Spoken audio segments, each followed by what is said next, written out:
Filas, reclamações e falta de atendimento. Mesmo com a mudança na escala de pediatras da rede pública, o problema continua. E essa alteração não agradou pais, mães e nem os médicos. Rosélia veio à emergência pediátrica do HMIB buscar atendimento para as filhas. As duas estão com febre alta e tossindo bastante. Me falaram que o caso das minhas filhas não era urgente, entendeu? Aqui só atendia se fosse caso de urgência, a criança, ou seja, na beira da morte. Camila saiu irritada do hospital. O Pietro não estava bem, possivelmente por causa de alguma virose. A mãe teve que voltar para casa sem atendimento. Se a gente vem no médico é para ser atendido, porque a gente não sabe o que a criança tem, né? E eles falaram que não vai atender. Na pediatria do Hospital Regional de Ceilândia, a cena era a mesma. Bancos lotados, muitas mães e crianças em busca de atendimento. A demora era grande. É difícil, porque a criança está passando mal, reclamando de dor, chorando. A mãe fica agoniada, né? Dependendo do dia e do horário, a quantidade de pediatras deve ser reduzida.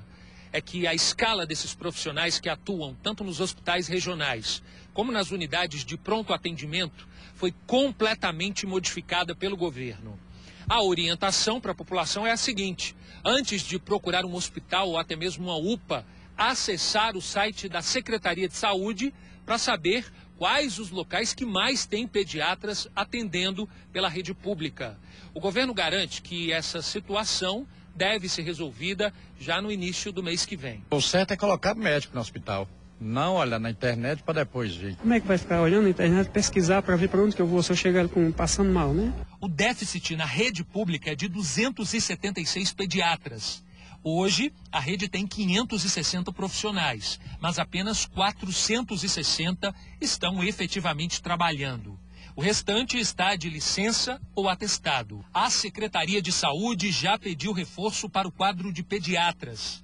Mais 133 profissionais aprovados no último concurso público devem ser convocados. Ela é pediatra há 15 anos e só na Secretaria de Saúde atua há mais de 12. Preferiu não mostrar o rosto, pois tem medo de represália. Reclama que nunca viu uma situação como esta. Sem profissionais, o trabalho fica bastante difícil. Você só está deslocando, mas você não está servindo para nada esse deslocamento. Você está deixando a população mais confusa, onde ela vai ser assistida. Além da pouca quantidade de médicos, enfermeiros e técnicos em enfermagem, a pediatra ainda tem que lidar com a falta de medicamentos. Nós, como pediatras, estamos desesperados, pedindo socorro há mais de ano.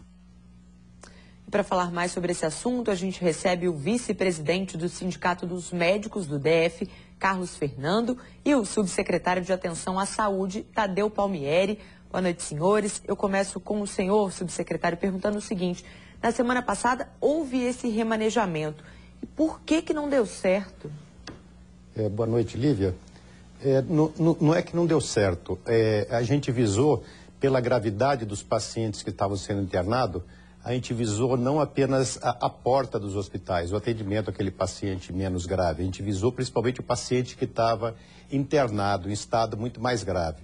Porque se tiver só um médico no hospital, você não resolve isso, fica fechada a porta. Então você tem que ter pelo menos 2 médicos para um continuar atendendo a porta e o outro atender o paciente internado. Se eu tivesse um na UPA e um no hospital, a partir do momento que chegasse um paciente grave, esse médico deixaria de atender a população e iria atender os pacientes chegando. E isso é corriqueiro, assim, de um hospital ter apenas um médico atendendo na emergência, que ele também, como o senhor disse, tem que atender lá dentro, né, os pacientes que estão internados? Infelizmente, nos últimos meses, nos últimos anos, essas escalas vêm sendo desfalcadas de pediatra, por motivos já sabidos, é pouca a procura pela especialidade, o aumento da demanda. Muitos desses pediatras que tem são especialistas, né, não atendem em emergência. E existe aqueles que estão em centro de saúde. O que a gente está fazendo para minorar, atender esse paciente que está melhorzinho, é montando um esquema de reforço no posto de saúde. Só que a demanda é muito grande para o número de pediatras.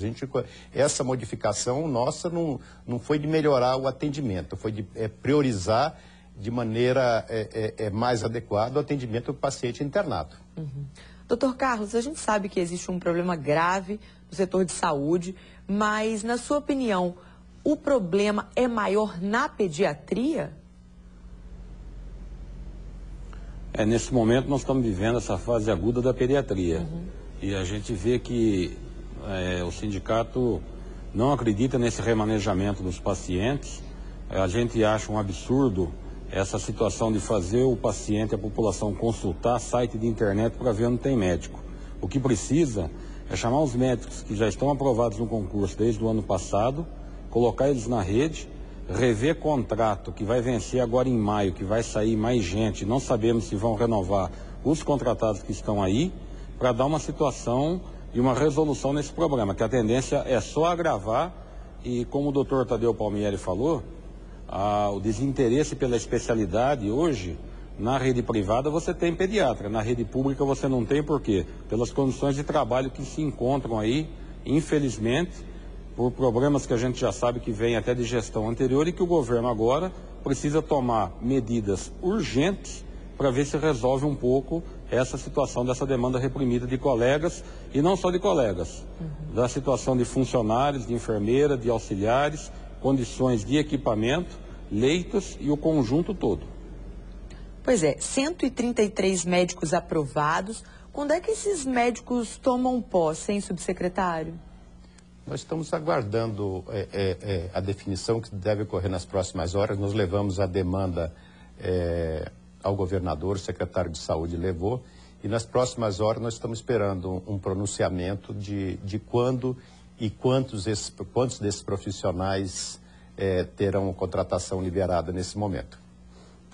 Hoje, doutor Carlos, qual a principal queixa dos médicos, vamos falar dos pediatras, com relação à falta de estrutura nos hospitais? Essa é a principal queixa ou falta também mão de obra humana? As queixas são todas. Falta medicamento, falta equipamento suficiente para a internação, faltam leitos, medicação, como eu acabei de falar, e colega suficiente para dar conta de uma demanda muito grande que está na porta dos hospitais. Quantas escalas a gente vê com um colega, como já foi falado, trabalhando sem condições, num estresse, num caos total. Então, realmente, as condições de trabalho estão péssimas, é muito difícil, e vocês estão vendo aí toda essa situação que o colega e a equipe de saúde em geral está passando nos atendimentos. Pois é. Bom, onde é que o senhor acha que está o erro? Rapidinho. Gestão. Acho que o erro está na gestão. Acho que o governador precisa se empenhar mais na área da saúde para que a gente tire Brasília desse caos que está. Nós já tivemos uma das melhores saúde pública do país. Subsecretário, o senhor concorda com isso? Faz muito, muito tempo que nós tivemos a melhor saúde pública do Brasil. Eu não lembro dessa época, pelo menos nos últimos 15 anos, que a gente vê a saúde vir deteriorando. E o objetivo desse governo é recuperar realmente esse tempo da saúde. E com saúde precisa investimento, preparo, e esse governo está procurando isso. Esse problema do pediatra vem se piorando muito a cada dia, a cada 15 anos. Não foram tomadas medidas de incentivo a esses profissionais. Muitas vezes eles não estão na rede, não é porque por salário. O salário hoje está adequado, talvez, à realidade. Mas o problema é a condição de trabalho desses profissionais, que realmente, como o doutor Carlos falou, é muito ruim. Infelizmente. É muito ruim. Então, eles são agredidos frequentemente, o estresse, aumenta o absenteísmo, aumenta a doença desses profissionais, aumenta a demissão. Então, realmente, nós temos que corrigir todas essas distorções. Tomara que seja corrigido o mais breve possível. Doutor Tadeu, muito obrigada pela sua participação aqui com a gente. Doutor Carlos, muito obrigada também. Uma boa noite para os senhores. Eu que agradeço.